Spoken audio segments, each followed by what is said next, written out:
Graça e paz. Sermão por David Wilkerson, preparando-se para a volta de Cristo. Uma querida senhora cristã escreveu ao nosso ministério dizendo: no domingo passado, nosso pastor pediu testemunhos do que Deus havia feito durante a semana. O seu próprio filho de 5 anos se levantou e disse: tive um sonho ontem à noite. Jesus me disse que em breve voltará. O Espírito Santo usou aquela criança para lembrar o povo de Deus quanto a uma verdade gloriosa. É triste, mas a geração atual sabe menos sobre a volta de Cristo que qualquer outra geração passada. A vinda de Jesus raramente é pregada nas igrejas de todos os lugares. Em verdade, multidões de pessoas que chamam a si próprias de cristãs não querem ouvir desse assunto. Por quê? A vida está boa para a maioria das pessoas, incluindo os cristãos. E o interesse está em saber como fazer para que as coisas boas continuem assim. Como a mulher de Ló, muitos estão possuídos por suas posses. Ficaram viciados nas coisas deste mundo, e em suas cabeças a vinda de Jesus seria um tipo de ruptura. Já ouvi frequentadores de igrejas zombando da possibilidade da volta de Jesus a qualquer momento. Escarnecem da ideia de que ele pode vir em breve.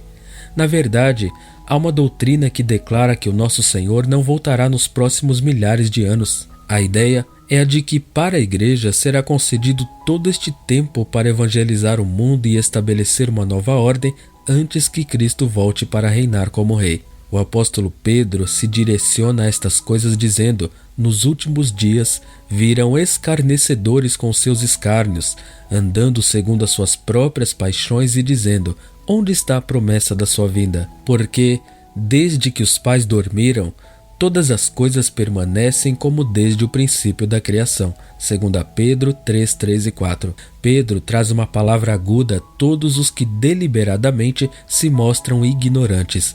Virá, entretanto, como ladrão, o dia do Senhor, no qual os céus passarão com estrepitoso estrondo e os elementos se desfarão abrasados.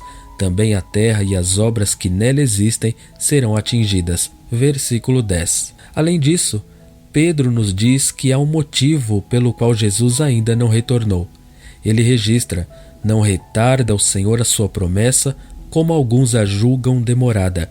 Pelo contrário, ele é longânimo, não querendo que nenhum pereça, senão que todos cheguem ao arrependimento. Versículo 9. O Senhor tem abundância de paciência com os ímpios. Pessoalmente, me surpreendo com a paciência que Deus tem conosco nessa geração. A decadência moral desenfreada se torna dolorosa até mesmo para os observadores seculares. Mesmo tentando deixar a consciência limpa, a mente fica saturada com notícias das coisas ruins acontecendo todo dia. Algumas são tão vis quanto incompreensíveis: assassinatos nas escolas, estupros, abuso infantil, homossexualismo militante, atrocidades que não se consegue comentar. Muitas vezes, os nossos corações clamam: Senhor, quando se fará justiça? Quando irás levar os malfeitores à condenação? Nos perguntamos por que Deus espera tanto tempo para tratar com a impiedade indescritível tão desenfreada de hoje. E visualizamos a cena quando os malfeitores finalmente se ajoelharão diante do Senhor, confrontando-se com a sua santidade. Mas Pedro diz que Jesus não está se concentrando em julgar nesse momento nem mesmo o maior dos pecadores. Antes, o nosso Senhor está preocupado com a misericórdia. Ele é longânimo com o pior dos malfeitores e está aguardando para mostrar misericórdia a todo pecador que não expressa arrependimento, desejando-o e buscando-o. Visto que todas essas coisas hão de ser assim desfeitas, deveis ser tais como os que vivem em santo procedimento e piedade, esperando e apressando a vinda do dia de Deus, por causa do qual os céus incendiados serão desfeitos e os elementos abrasados se derreterão.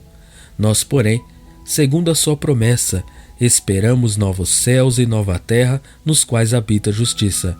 Por essa razão, pois, amados, esperando estas coisas, empenhai-vos por ser desachados por ele em paz, sem mácula e irrepreensíveis. 2 Pedro 3, 11 a 14. Podemos passar os nossos dias preocupados com os sinais dos tempos no Oriente Médio ou em algum outro lugar. Mas Deus diz: olhe para dentro do teu próprio coração. Assegure-se de estar sendo diligente em guardar a minha palavra. Paulo acrescenta: cada um de nós dará contas de si mesmo a Deus. Romanos 14, 12. Ele então adverte a não julgarmos o próximo e a termos cuidado para não nos tornarmos pedra de tropeço a um irmão, levando-o a cair. Podemos ter certeza de que Deus julgará os ímpios.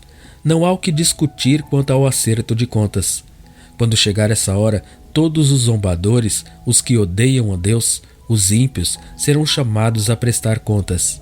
Os livros serão abertos e todo o ato vil será manifesto, revelando tudo que tais malfeitores cometeram contra a autoridade de Deus. Os seus atos serão julgados com severidade e tais corruptos serão lançados da presença de Deus eternamente. Jesus assegurou aos seus discípulos: não fará Deus justiça aos seus escolhidos, que a ele clamam dia e noite, embora pareça demorado em defendê-los? Lucas 18:7. Ele estava dizendo: sim, Deus um dia vai tratar com os que zombaram, perseguiram, aprisionaram e mataram o seu povo. O choro da igreja perseguida foi ouvido, e ele os vingará rapidamente. Mas então Jesus diz exatamente no verso seguinte: contudo, quando vier o Filho do Homem, achará porventura fé na terra? Lucas 18:8. A pergunta de Cristo ao fim dessa passagem revela a maior preocupação dele. Está dizendo: quando eu retornar, estarei buscando um povo que acreditou em minha promessa de voltar para eles. A pergunta é: será que tais pessoas estarão prontas e esperando por mim? Estarão livres deste mundo, desejando ardentemente que eu os leve ao lar como minha noiva? Estarão imaculados ou manchados pelo espírito do século? Será que chegarei para achá-los gritando: venha, Senhor Jesus? Mas a respeito daquele dia e hora ninguém sabe, nem os anjos dos céus, nem o Filho, senão o Pai. Mateus 24:36. Jesus continua essa afirmação com uma palavra qualificativa: pois. Mateus 24:37. Ele prossegue para descrever como será a conduta prevalente da humanidade quando do seu retorno. Ele não nos deu a data da sua vinda, mas efetivamente nos diz como será a sociedade de então. Ele, a seguir, traz algo das Escrituras, porquanto, assim como nos dias anteriores ao dilúvio comiam e bebiam, casavam e davam-se em casamento, até ao dia em que Noé entrou na arca e não o perceberam, senão quando veio o dilúvio e os levou a todos, assim será também a vinda do Filho do Homem. Mateus 24:38 e 39. Jesus também menciona o tempo de Ló. O mesmo aconteceu nos dias de Ló. Comiam, bebiam, compravam, vendiam, plantavam e edificavam. Mas no dia em que Ló saiu de Sodoma, choveu do céu fogo e enxofre e destruiu a todos. Assim será no dia em que o Filho do Homem se manifestar. Lucas 17:28 a 30. Note que Jesus não menciona sequer um pecado nestas descrições. Todos sabemos que não é pecado comer ou beber as bebidas apropriadas, noivar ou se casar. Nem é pecado comprar, vender, plantar ou construir. Não há nada errado com nenhuma destas coisas. Na verdade, o Senhor instrui que nos ocupemos enquanto o aguardamos. Então, Jesus não está condenando estas coisas. Pelo contrário, está nos mostrando os acontecimentos de todo dia, como a dizer: é assim que a vida será quando eu voltar. Será como qualquer outro dia, quando ninguém espera que algo vá acontecer. Certamente sabemos que tanto a sociedade de Noé quanto a de Ló foram destruídas pelo julgamento de Deus. Então, o que Jesus está dizendo em relação a estas cenas comuns? Em termos simples, ele descreve as pessoas que haviam resolvido rejeitar os avisos de Deus quanto a um julgamento. Lembre-se, Noé profetizou, pregou a sua sociedade por 120 anos, prevenindo que uma total destruição estava chegando. Mas, como as Escrituras dizem, quando os crimes não são castigados logo, O coração do homem se enche de planos para fazer o mal. Eclesiastes 8:11. É exatamente isso que está acontecendo em nossa sociedade atualmente. Tem ocorrido um frenesi de compras e vendas de comida e bebida, de plantar e construir. As multidões estão obcecadas com ganho pessoal e rejeitam qualquer mensagem que possa prejudicar tais buscas. Mesmo vozes seculares que previnem quanto a um desastre financeiro vindouro são ignoradas na maioria. Uma piedosa senhora cristã me escreveu contando de uma conversa que teve com uma idosa senhora judia. Essa sobrevivente do Holocausto lhe disse: "O que está acontecendo nos Estados Unidos agora me lembra o que aconteceu na Alemanha durante a subida de Hitler ao poder. Todos os avisos e advertências foram ignorados. As observações antissemitas de Hitler foram subestimadas. Eu era apenas uma criança, mas ainda me lembro das festas gigantescas que entravam noite afora, mesmo após Hitler ter começado a prender os judeus e a mandá-los para as câmaras de gás. Me lembro de os judeus mais velhos dizendo: isso não pode acontecer aqui, não numa sociedade educada e civilizada como a Alemanha." Eles então dançavam a noite toda, os homens em seus smokings e as mulheres em seus caros vestidos de coquetel. Apenas algumas semanas após, estas mesmas pessoas estavam sendo jogadas nos vagões como gado, indo para os campos de concentração. Elas achavam que os bons tempos e a prosperidade iriam durar para sempre. Mas logo sentiram um choque dizendo: há poucas semanas a gente estava dançando e bebendo. O que aconteceu? Como uma coisa assim foi acontecer conosco tão de repente? O grito de alerta outra vez é enviado à Igreja do Senhor. Jesus está voltando. O noivo está a caminho. Adorne-se e se prepare para sair a encontrá-lo. Olhe para o alto, pois a redenção está próxima.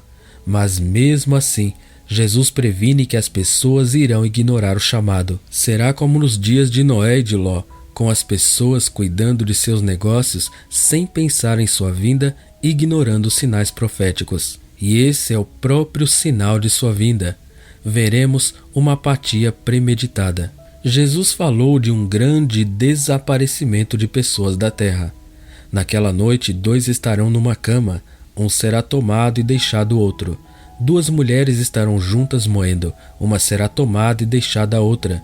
2 estarão no campo, um será tomado e o outro deixado. Lucas 17, 34-36. Os discípulos de Jesus perguntaram: para onde estas pessoas serão levadas? E ele respondeu: onde estiver o corpo, aí se ajuntarão também as águias. Versículo 37. Ele estava dizendo: eu sou o cabeça do corpo, e a cabeça irá ser unida ao corpo.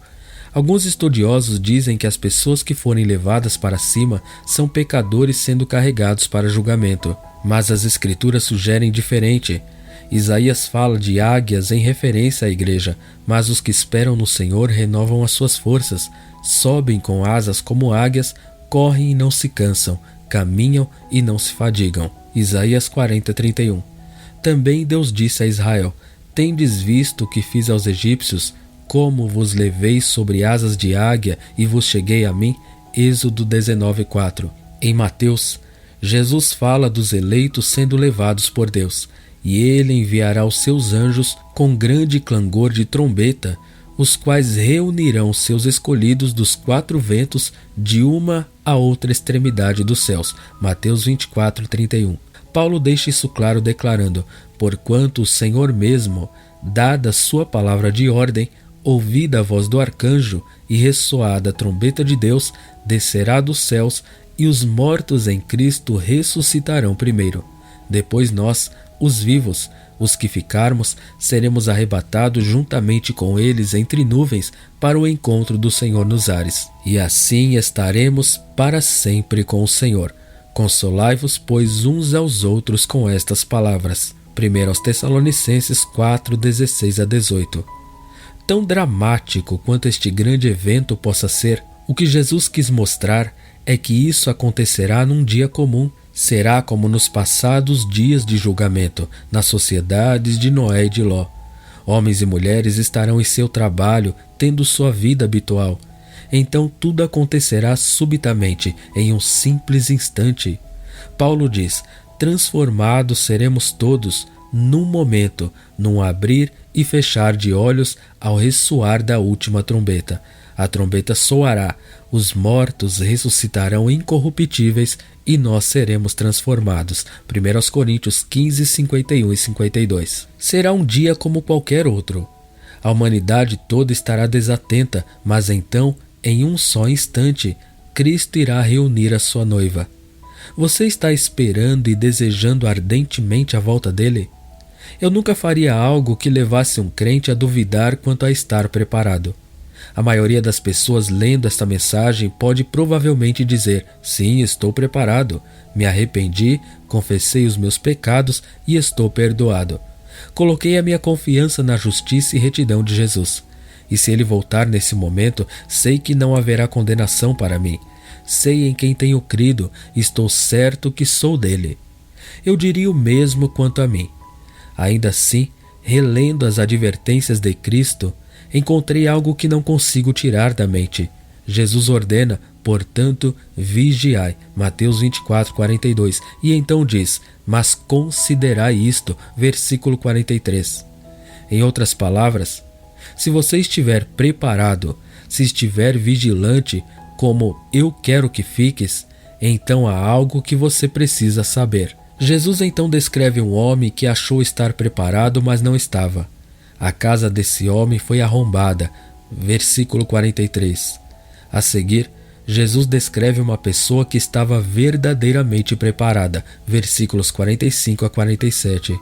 Finalmente, dá um terrível recado sobre os maus servos que serão lançados ao inferno de hipócritas, versículos 48 a 51. O servo que está verdadeiramente preparado é assemelhado ao chefe de família que providencia sustento e alimento para os seus. Quem é, pois, o servo fiel e sensato, a quem seu senhor encarrega dos de sua casa para lhes dar alimento no tempo devido? Mateus 24, 45. Jesus nos diz que a recompensa de tal servo é ser feito encarregado de administrar os bens do seu senhor. Versículo 47. Evidentemente, o dar alimento no tempo devido por parte do servo é de grande importância. Quem são os encarregados sobre os conservos de sua casa aos quais Jesus se refere aqui? Isso fala de pais. Também inclui pastores que se encarregam da família de Deus. Efésios 2,19. Então, como um pai oferece alimento no tempo devido? Em termos bíblicos, alimento representa a palavra de Deus. O significado em grego aqui também sugere nutriente, nutrição, da raiz gramatical querendo dizer criação, educação. A seguir, a frase no tempo devido quer dizer na hora certa. Cristo está dizendo: benditos os pais que nutrem seus filhos com a palavra de Deus. Os criam com a admoestação bíblica enquanto há tempo, antes que seja tarde demais. Igrejas americanas enviam missionários a todo mundo para alcançar os não salvos. Enquanto isso, estão perdendo uma geração inteira de jovens e Deus irá nos ter como responsáveis. Quando Jesus diz: deles alimento, está dizendo: prendam-se à palavra. Em outros termos, não faça concessões nem contemporize com meus mandamentos santos. Não deixe que o teu jovem lhe intimide para torcer a verdade. Prometa honrar aquele que honrar a minha palavra. Que Deus possa dizer de todo pai cristão de hoje o que disse de Abraão: porque eu o tenho conhecido, que ele há de ordenar a seus filhos e a sua casa depois dele, para que guardem o caminho do Senhor. Gênesis 18, 19. Tais pais serão feitos encarregados, administradores e governadores dos bens do seu Senhor. As palavras de Jesus aqui também se aplicam aos ministros da família da fé. Como os pais, os pastores na casa de Deus têm de nutrir seu rebanho com alimento, carne e não só leite. Eles devem educar a sua congregação de fiéis no temor e na admoestação de Deus, chamando-os à plena maturidade em Cristo. Jesus fala o seguinte quanto aos que fazem isso fielmente: bendito o pastor que, quando eu voltar, for achado nutrindo a minha casa. Ele os alimenta com a doutrina pura da minha palavra. Digo a estes pastores: quando voltar, eu lhes tornarei governantes sobre meus bens, e tais bens incluem tudo que o Pai me deu. Quando Jesus vier, ele reunirá junto a si todo o piedoso pastor cuja única programação tenha sido cuidar das almas confiadas aos seus cuidados. Estes pastores não lideraram suas ovelhas para enriquecer. Eles não construíram seus próprios sonhos às custas dos pobres, das viúvas, dos órfãos. Não, tais pastores se levantaram no púlpito em temor e tremor, sabendo que tinham de responder diante de um Deus Santo. A cada um destes pastores, Cristo confiará todos os seus bens e os tornará governantes sobre tudo que ele tem. Aqui está um aviso que todos devemos guardar. Quando Jesus usa a frase, mas considerai isto, está nos dizendo, não ouse ignorar essa palavra. A seguir, ele oferece a seguinte declaração: mas se aquele servo, sendo mau, disser consigo mesmo, meu senhor demora-se, e passar a espancar os seus companheiros e a comer e beber com ébrios, Mateus 24, 48 e 49. Lucas 12 identifica esse servo como sendo o mesmo que certa vez fielmente serviu o sustento a seu tempo. Tal servo começou certo. Ele estava destinado a ser recompensado como guardador dos bens do Senhor, mas agora mudou dramaticamente. É achado espancando os que o cercam e se embebedando com os ébrios. O que aconteceu? Algo ocupou espaço no coração deste servo, uma transformação talvez não visível, mas que afetou sua atitude. Que transformação foi essa? Jesus nos diz, aquele servo, sendo mau, disse consigo mesmo, meu Senhor demora-se. Versículo 48. A palavra em grego nessa passagem para espancar sugere golpear repetidamente. Em outras palavras, esse servo agora caiu na hipocrisia. Eu o vejo como uma pessoa que provoca a esposa, xinga à vontade, ouve piadas sujas, mexericos. Como ele chegou a este ponto? Ele se convenceu de que o seu Senhor não voltará a qualquer momento. Quando diz consigo mesmo, meu Senhor, está falando de um Senhor inteiramente diferente, não do seu reto Senhor. Ele concebeu um Jesus criado por si próprio, um Cristo de um outro evangelho. Tal servo não prega a sua nova atitude. Pelo contrário, a mudança teve lugar em seu pensamento. Ele não tem de irradiar a convicção de que o Senhor está demorando. Ele simplesmente vive tal ideia, e isso faz toda a diferença. Pense um pouco. Você já se perguntou por que tantas igrejas atualmente estão tão cheias de pessoas despreparadas, complacentes, entregues aos prazeres? Já se perguntou por que tantos casais cristãos se divorciam à menor provocação? Não é porque seus pastores estejam lhes ensinando assim. Não, é porque muitos pastores não acreditam que Cristo retorne em sua geração. Em algumas igrejas, se você se levantar e pregar Mateus 24, 44, algo como prepare-se, pois Jesus pode voltar a qualquer momento, o pastor se sentirá ofendido, os demais simplesmente sentirão o mesmo. Como foi que o mau servo foi beber com ébrios? Jesus aqui não está simplesmente falando do álcool. A Bíblia menciona várias maneiras de se ficar ébrio, com fúria, com amargura, com sede de sangue. O principal álcool de nossa sociedade, o sedativo do qual a maioria das pessoas bebe hoje em dia, é a prosperidade. E os cristãos se entregam livremente a essa bebida. Jesus está nos prevenindo. O que acontece uma vez a prosperidade tendo-lhe agarrado com suas garras? O teu coração se torna amarrado aos bens materiais. De repente, você perde a consciência da minha volta. A tua vida fica sem controle, pois você deixa de ter um norte moral e começa a golpear, a fazer tudo o que pode para obter o que deseja. Você fica embriagado, embrutecido pela prosperidade. Note o julgamento que Jesus descreve para tais hipócritas. Virá o Senhor daquele servo em dia em que não espera e em hora que não sabe, e castigá-lo-á, lançando-lhe a sorte com os hipócritas. Ali haverá choro e ranger de dentes. Mateus 24, 50 e 51. Vou lhe perguntar mais uma vez. Você está pronto? Começou a amar a ideia do aparecimento de Cristo? Paulo diz, já agora a coroa da justiça me está guardada, o qual o Senhor, reto juiz, me dará naquele dia. E não somente a mim, mas também a todos quantos amam a sua vinda. 2 Timóteo 4:8. Tiago igualmente insiste: sede vós também pacientes e fortalecei o vosso coração, pois a vinda do Senhor está próxima. Tiago 5:8. Hebreus 9:28. Cristo aparecerá segunda vez sem pecado aos que o aguardam para a salvação. Finalmente, Paulo escreve: porquanto a graça de Deus se manifestou salvadora a todos os homens, educando-nos para que, renegadas a impiedade e as paixões mundanas, vivamos no presente século sensata, justa e piedosamente, aguardando a bendita esperança e a manifestação da glória do nosso grande Deus e Salvador Jesus Cristo, o qual a si mesmo se deu por nós, a fim de remir-nos de toda a iniquidade e purificar para si mesmo um povo exclusivamente seu, zeloso de boas obras. Diz estas coisas, exorta e repreende também com toda a autoridade. Tito 2, 11-15. Oro para me tornar o tipo de pastor que Paulo descreve. Sim, estou esperando pela volta do meu mestre, e como apóstolo posso dizer com confiança: tenho uma coroa esperando por mim, pois eu amo a sua vinda. Estou pronto. Maranata. Ora vem, Senhor Jesus. Amém.